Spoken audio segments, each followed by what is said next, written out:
জুমার দিন জুমার নামাজ আদায়ের জন্য জামে মসজিদে একত্র করেছেন। এজন্য শুকর আদায় করে আলহামদুলিল্লাহ। আলহামদুলিল্লাহ।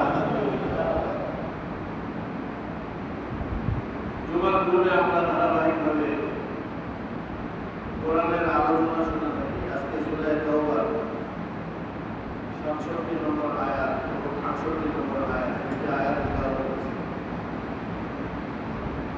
এই আয়াত দুটির মধ্যে আল্লাহ তাআলা বলতেছেন, আল মুনাফিকুনা ওয়াল মুনাফিকাত। কোন সূরার কত নম্বর আয়াত? সূরা তাওবার। কোন সূরা? সূরা তাওবার 67 এবং 68 নম্বর আয়াত। এখানে আল্লাহ তাআলা মুনাফিকদের সম্পর্কে বলতেছেন। মুনাফিক কি ভালো না খারাপ? এটা আমরা সবাই জানি মুনাফিক কি খারাপ। কিন্তু মুনাফিক যে খারাপ এটা কিন্তু আমরা জানি না। জানি এইটুকু জানি যে মুনাফিকরা মুসলমানদের সমাজেই বসবাস করে, মুসলমানদের লেবাসেই থাকে, মুসলমানদের কালিমাই তারা পড়ে, মুসলমানদের গরুই তারা খায়, ঈদের নামাজে তারা ঈদের নামাজ পড়ে, কোরবানির সময় তারা কোরবানিও দেয়।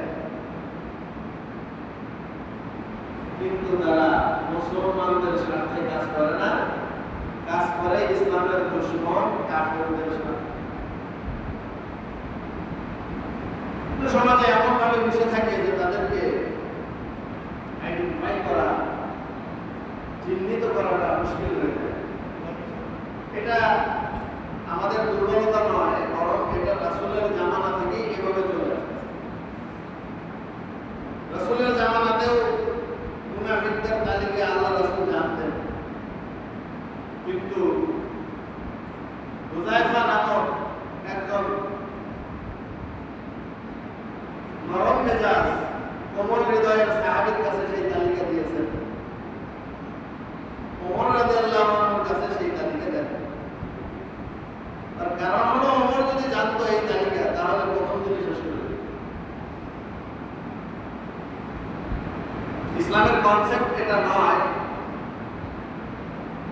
যে মুনাফিকদেরকে ইসলাম থেকে বের করে দেওয়া হবে।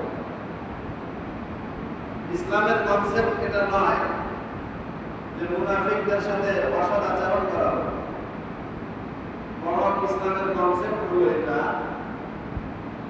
সকল মানুষকে পরিপূর্ণ ঈমানদার হিসেবে গড়ে তোলার জন্য সকল রকমের চেষ্টা চালিয়ে দিতে, চাই সে মুনাফিক হোক, চাই সে বেঈমান হোক, চাই সে কাফের হোক, সকলেই আমার ভাই, সকলেরই অধিকার আছে ঈমান এবং আমলকে পরিচ্ছন্ন করে সঠিক মাত্রায় নিয়ে জান্নাত পাওয়া।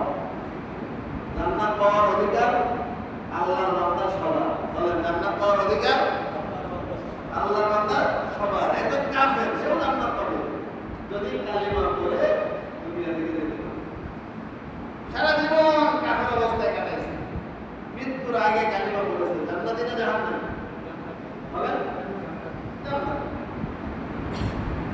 এজন্য জান্নাতে যাওয়ার অধিকার আল্লাহর বান্দা সবার। আপনাকে আমাকে কখনোই কারো প্রতি ঘৃণা ভরে, কারো ব্যবহারে কষ্ট পেয়ে, কাউকে দূরে ঠেলে জাহান্নামে পৌঁছানো যাবে না। এটা ইসলাম নয়। ইসলাম উদার।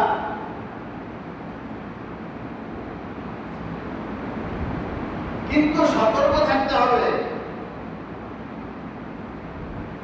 মুসলমানদের সমাজের মধ্যে ঢুকে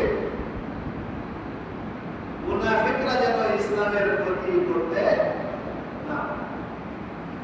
এই বিষয়টা কি থাকতে হবে? সতর্ক থাকতে হবে, সজাগ থাকতে হবে। এই জন্য আল্লাহ রাসূল মুনাফিকদের সম্পর্কে কিছু সিম্পটম, কিছু চিহ্ন বলে দিয়েছেন। আল্লাহ রাব্বুল আলামিনও মুনাফিকদের বিষয়ে একটি পরিপূর্ণ সূরা নাযিল করেছেন, যে সূরার নাম সূরাতুল মুনাফিক। অন্যান্য কোরআনের অন্যান্য সূরার মধ্যেও মুনাফিকদের সম্পর্কে বাকারাতে বলেছেন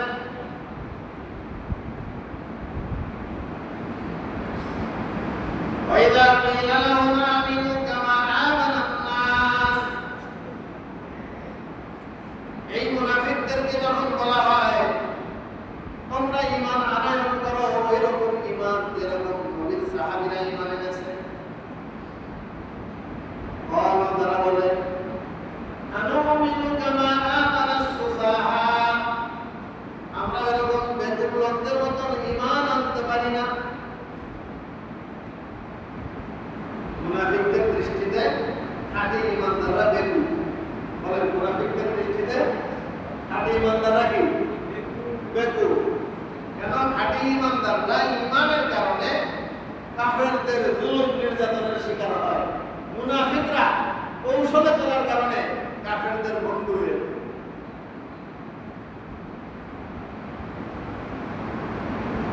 তাহলে যারা কৌশলে চলার কারণে সকল জানায় সুবিধা ভোগ করে তারা তো অবশ্যই চালাক। আর যারা সরল মনে ঈমানের কথা প্রকাশ করে আল্লাহর কথা বলে রাসূলের কথা বলে কাফেরদের আক্রোশের শিকার হয়ে মার খায়, জান হারায়, মাল হারায়, সম্পদ হারায়, নির্যাতিত জীবন যাপন করে, তারা তাদের দৃষ্টিতে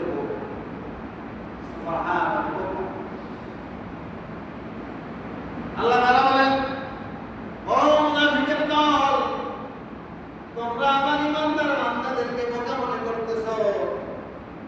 প্রকৃতপক্ষে বাস্তবতা হলো আলা ইন্নাহুম হুমুস সুফাহা যারা কৌশলে চলে কাফেরদের সাথে মিল রেখে চলে, ইমানদারদের সাথে মিল রেখে চলে, কাফেরদের দেখতেও সুবিধা নেয়, ইমানদারদের থেকেও সুবিধা নেয়। তারা দুনিয়াতে ভোগ বিলাসিতার জীবন যাপন করলেও আখিরাতে তারা ভোগ বিলাসিতার জীবন জান্নাত পাবে না, বরং তাদের পরিণতি হবে ইন্নাল মুনাফিকিনা ফিদ দারকিল আসফালি মিনান নার জাহান্নামের সবচেয়ে নিম্ন স্তরে, যেখানে জাহান্নামীদের রক্ত মাংস ময়লা আবর্জনা বিগলিত হয়ে চলা হয়, সেই জায়গায় এই মুনাফিকদের আবাসস্থল হবে। সুতরাং তোমাদের চরম পরিণতি সম্পর্কে না জেনে দুনিয়ার সামান্য ভোগবিলাসিতার কাজে করে আখিরাতকে তোমরা হারাইছো। এই জন্য তোমরা চালাক নও, তোমরাই হলো প্রকৃত বোকা। আর ইমানদার মানুষেরা জান্নাতকে লাভ করার জন্য জান্নাত যেন হারায় না যায়, দুনিয়ার কষ্টটাকে গ্রহণ করেছে, দুনিয়ার জুলুম নির্যাতনের জীবনটাকে গ্রহণ করেছে, তারপরে ঈমানের সাথে কোনো কুফরকে বিষয় নেই, নিফাককে বিষয় নাই। সুতরাং তোমরা যারা এই ঈমানদারদেরকে বোকা মনে করতেছো তারা তো বোকা নয়, তারাই হলো প্রকৃত চালাক। আর তোমরা যারা নিজেদেরকে চালাক মনে করতেছো তোমরাই হইলা প্রকৃত বোকা। আলা ইন্নাহুম হুমুস সুফাহা ওয়ালাকিন লা ইয়ালামুন। এরাই বোকা, কিন্তু এরা বোঝে না, জানে না। ওয়াইযা লাকুল্লাযীনা আমানু এই মুনাফিকের দল যখন ঈমানদারদের সাথে মোলাকাত করে ক্বালু আমান্না তখন তারা বলে যে আমরা ঈমান এনেছি। ওয়াইদা খালাউ ইলা শায়াতিনিহিম আর যখন গোপনে গোপনে তাদের শয়তান বেঈমান কাফেরদের সাথে মোলাকাত করে ক্বালু তখন তারা বলে ইন্না মাআকুম নিশ্চয়ই আমরা তোমাদের দলে ভুক্ত।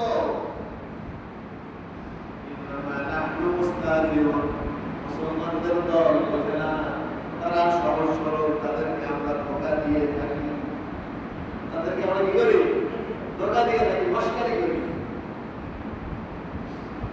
পান দিলে তারা বলে, এই জন্য তাদের সাথে আমি ঠাট্টা মস্কারি। মূলত আমরা আপনার সাথে আছি, আমরা আমেরিকার সাথে আছি, আমরা ইসরায়েলের সাথে আছি, সৌদি আরবের বাদশাহ হিসেবে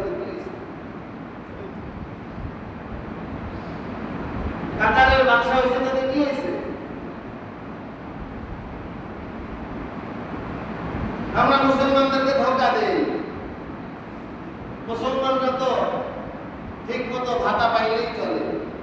দেখেন না আমাদের দেশে কোনো গরিব নেই, কোনো ভিখারি নেই, কোনো গরিব নেই, কোনো অভাব নেই, কোনো অনটন নেই, কোনো জুলুম নেই, কোনো নির্যাতন নেই, কোনো অন্যায় নেই, কোনো চুরি নেই, কোনো ডাকাতি নেই। এরকম দেশ কোথায়? আমরা আমাদের দেশ সুন্দরভাবে চালাই দিচ্ছি। মুসলমানদের সাথে আমরা ঠিক মতো আছি, আর ব্যবসা বাণিজ্য লেনদেন চলে কোথায়? ইসরায়েল আর আমেরিকার সাথে।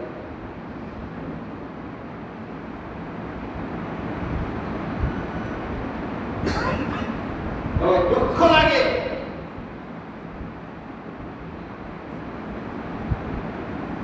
মুসলমানদের সাথে যখন আমেরিকার যুদ্ধ হয়, সেটা ইরানের সাথে হোক আর আফগানিস্তানের সাথে হোক, কাফেরের মুখ টার্গেট করে যখন যুদ্ধ চলে, কাফেরের মুখের সামনে দাঁড়ায় মুসলমানদের। কারণ কি? মুনাফিক।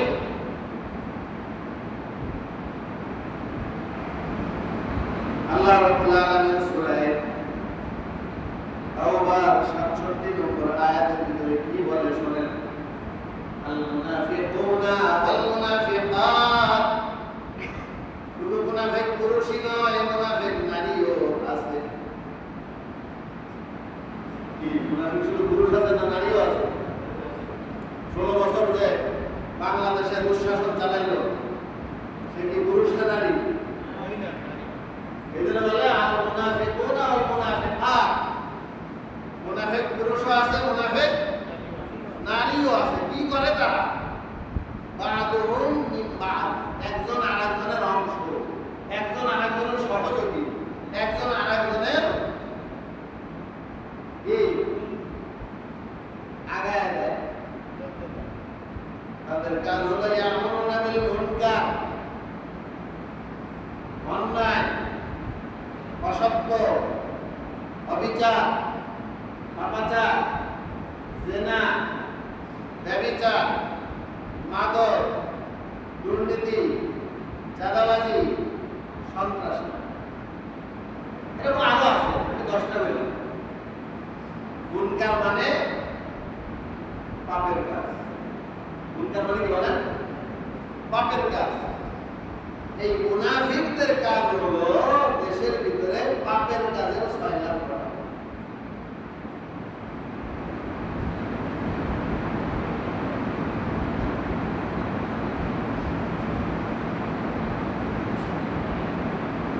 আমাদের দেশে তো পাপের কাজ নাই।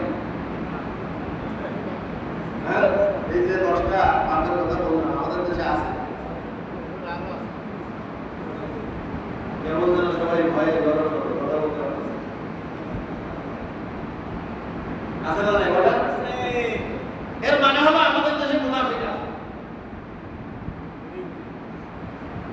যদি মুনাফিক না থাকতো তাহলে আমাদের দেশে এই পাপের কাজ চলতো। রাসূলকে যখন মদিনার খেলাফত দেওয়া হয়েছে, মদিনার ভিতরে আর কোনো পাপের কাজ ছিল না। আবু বকর সিদ্দিক রাদিয়াল্লাহু আনহু যখন খেলাফতের দায়িত্ব হাতে নিয়েছেন, ওনার খেলাফতের সীমানার মধ্যে কোনো পাপের কাজ চলেনি। ওমর রাদিয়াল্লাহু আনহু যখন খেলাফতের দায়িত্ব হাতে নিয়েছেন, ওনার সীমানা অর্ধ পৃথিবী ছিল। কাউকে জোর করে মুসলমান বানানো হয় নাই, কিন্তু এই অর্ধ পৃথিবীর ভিতরে কোনো অন্যায় আর পাপের কাজ চলে। ওমর রাদিয়াল্লাহু আনহু একদিন দেখলেন যে তার ছেলের মুখ দিয়ে মাদকের গন্ধ আসতেছে।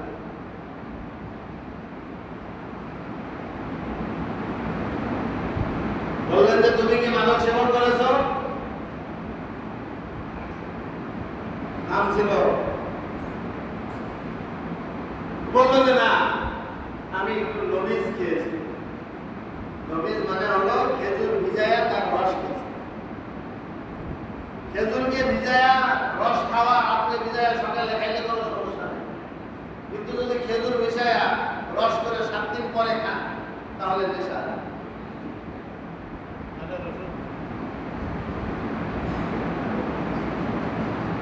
বললো যে তুমি তো এই কাজ করছো। থেকে সেই দুর্গন্ধ আমি পাচ্ছি। সঙ্গে সঙ্গে চাবুক মারার জল্লাদকে ডাকলো, লোকে 80 গণনা মারো।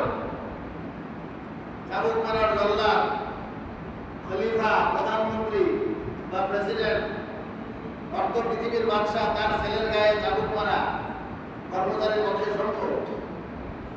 আস্তে আস্তে মারতে তার মারা দেখে অমররা যেন রেগে উঠে নিজে চাবুক হাতে নিয়ে 40টা চাবুক এত জোরে মারছেন যে প্রত্যেকটা চাবুকের আঘাতে শরীর থেকে ফিনকি দিয়ে রক্ত বের হয়েছে।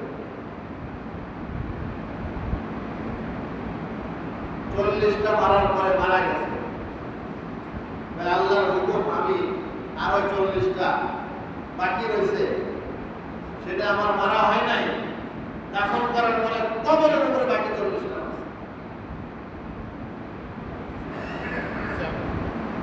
এটার নাম ইসলাম।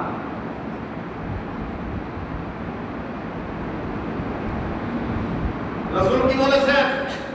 এই ইসলাম ওমর কার কাছ থেকে শিখেছেন? রাসূলের কাছ থেকে শিখেছেন। রাসূলের ইসলাম কেমন ছিল? তাই লাউ সারাকাত ফাতিমা বিনতে মুহাম্মদ লাকাতাতু ইয়াদাহা। যদি ফাতিমা বিনতে মুহাম্মদ, আমার বেটি ফাতিমাও চুরি করে, আল্লাহর বিধান আমি প্রয়োগ করতে গিয়ে তার হাত আমি কেটে দেব। এর নাম ইসলাম। অন্যায়, অপরাধ, সন্ত্রাস আর চাঁদাবাজি, খুন আর ধর্ষণ আমার দলের লোক করলে এটা ছাড়া পেয়ে যাবে, আর আরেক দলের লোক করলে সে ফেঁসে যাবে, এইটা ইসলামের শিক্ষা নয়, এটা মানবতার শিক্ষা নয়, এটা ভদ্রতার শিক্ষা নয়, এটা জ্ঞানের শিক্ষা। যার কারণে আজকে দেশে এত সমস্যা।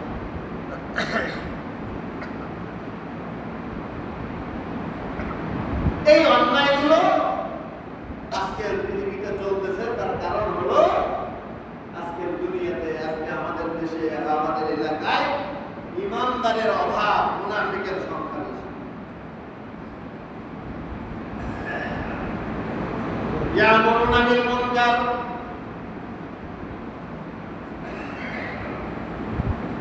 অন্যায় অপরাধের কাজের সয়লাভ ঘটায়, বাস্তবায়ন করে, ওয়ায়ানহাউনা আনিল মা'রুফ, ভালো কাজকে নিষেধ করে। ভালো কাজকে কি করে? ভালো কাজ চলতে দেয়া যাবে না। সুদমুক্ত লেনদেন চলতে দেওয়া যাবে না। ইসলামী অর্থনীতিকে ক্লোজ করে দাও, ইসলামী বিমাকে ক্লোজ করো। ইসলাম নিয়ে যারা চলে, মসজিদ, মাদ্রাসা, এগুলো আস্তে আস্তে কণ্ঠাসা করো। ভালো কাজ, ভালো সমাজ, ভালো ব্যক্তি, এদেরকে থামিয়ে দাও, এদের সমাজে মর্যাদাহীন করে দাও, এদের উপর মিথ্যা মামলা প্রয়োগ করো। এই যে 16টা বছর এদেশের সবচেয়ে বেশি নির্যাতিত হয়েছে, সবচেয়ে বেশি অপমান অপদস্থের শিকার হয়েছে আলেম, ওলামা, সৎ মানুষ, ভালো মানুষ, ন্যায় নীতি ইনসাফকে যারা প্রতিষ্ঠা করতে চায়, তারা এখনো আবার একই গতির দিকে দেশ রওনা দিচ্ছে।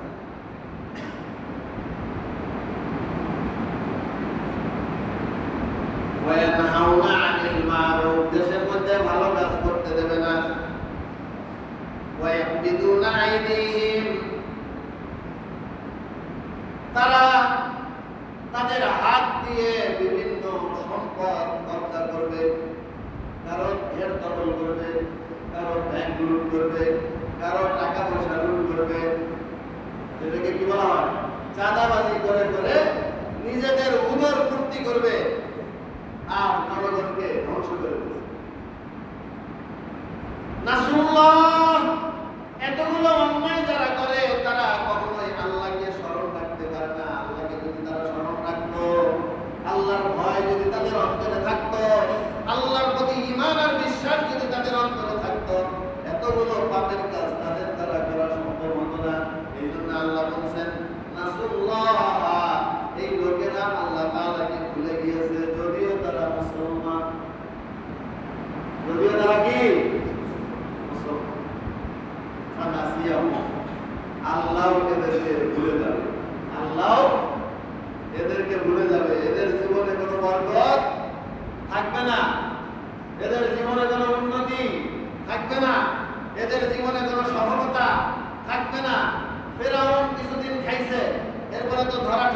খাইছে, নমরুদ কিছুদিন খাইছে, এরপরে তো ধরা ঠিক মতোই খাইছে।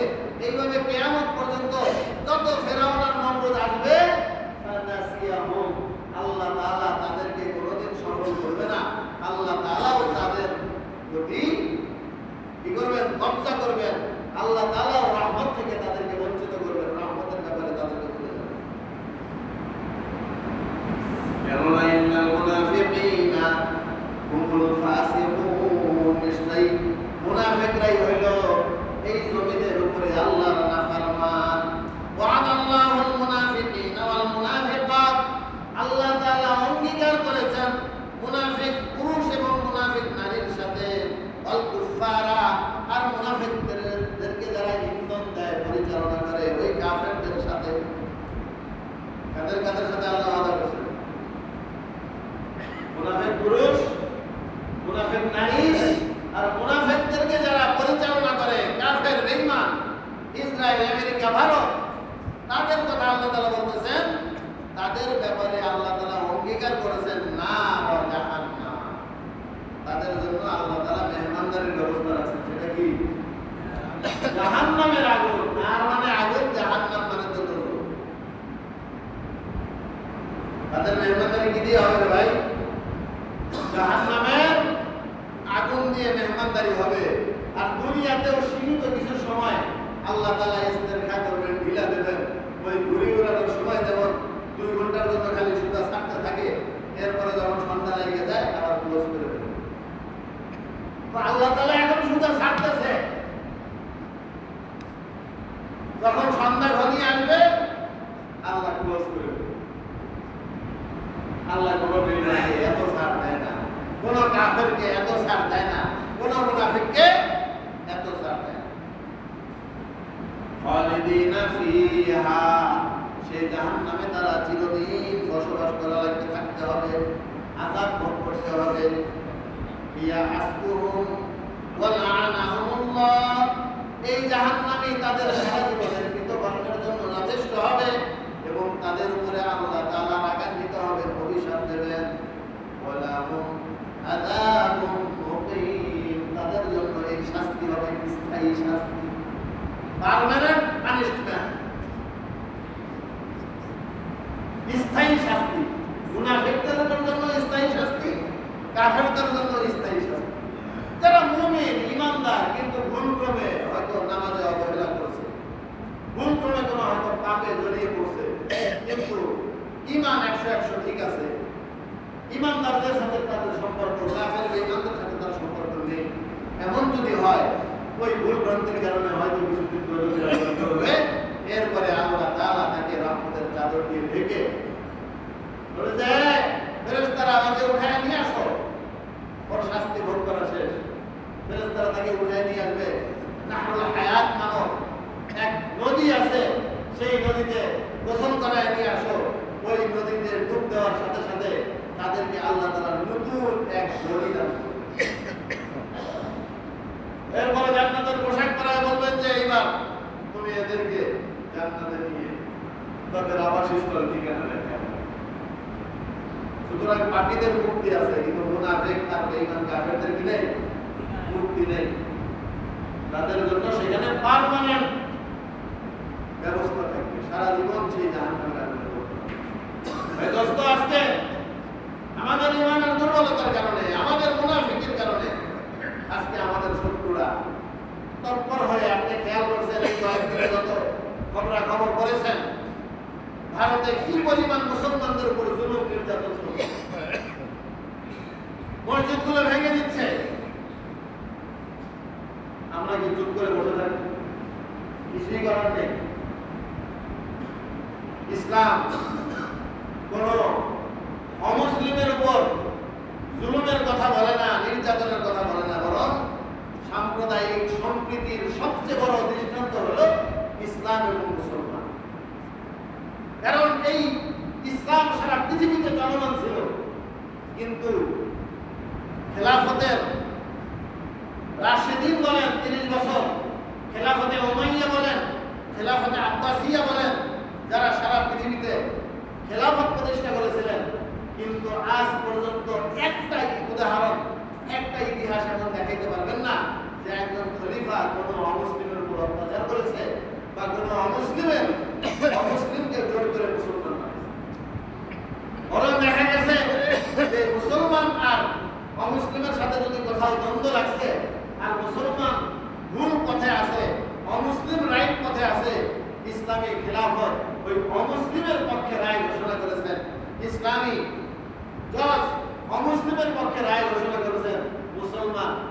কিছু করে হেরে চলে গেছে।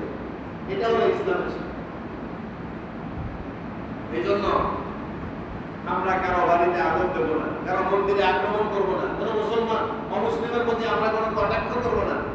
আমরা একটা প্রতিবাদ জানাবো যে আমরা এই অশান্তি এবং সাম্প্রদায়িক দাঙ্গাবাদ চাই না, যাতে করে বিশ্বের নজর এই ভারতের মুসলিম নির্যাতনের উপর পড়ে এবং একটা চাপ সৃষ্টি করে, যাতে এই জিনিস বন্ধ হয়ে যায়। আমরা যদি চুপচাপ থাকি, আমরা যদি কিছুই না করি, ন্যূনতম প্রতিবাদটুকু যদি আমরা না করি, তাহলে বেঈমান কাফেররা মুসলমানদের উপর জুলুম অত্যাচার করতে করতে আরো বাড়তে বাড়তে এমন পর্যায়ে যাবে যে আগামীতে আমাদের পিঠের চামড়াও থাকবে। এই জন্য খেলাফত মজলিস বাগেরহাট জেলা আজকে আসরের পর মিঠাপুকুর পার মসজিদের সামনে একটা মিছিলের আয়োজন করেছে। আপনারা জুমার নামাজ পড়ে বাসায় গিয়ে খাওয়া দাওয়া করে কিছুক্ষণ বিশ্রাম নিয়ে আসরের নামাজটা মিঠাপুকুর পার জামে মসজিদে পড়ে অল্প সময় ওই মিঠাপুকুর পার থেকে নিয়ে প্রেস ক্লাব পর্যন্ত আমরা একটু মিছিল করব, প্রতিবাদ জানাবো যে আমরা জুলুম চাই না, আমরা ইনসাফ চাই। আল্লাহ তাআলা আমাদেরকে সক্রিয় অংশগ্রহণ করবার তৌফিক দান করেন। ওয়া আখিরু দাওয়ানা আলহামদুলিল্লাহি রাব্বিল আলামিন। যাদের সুন্নাত বাকি আছে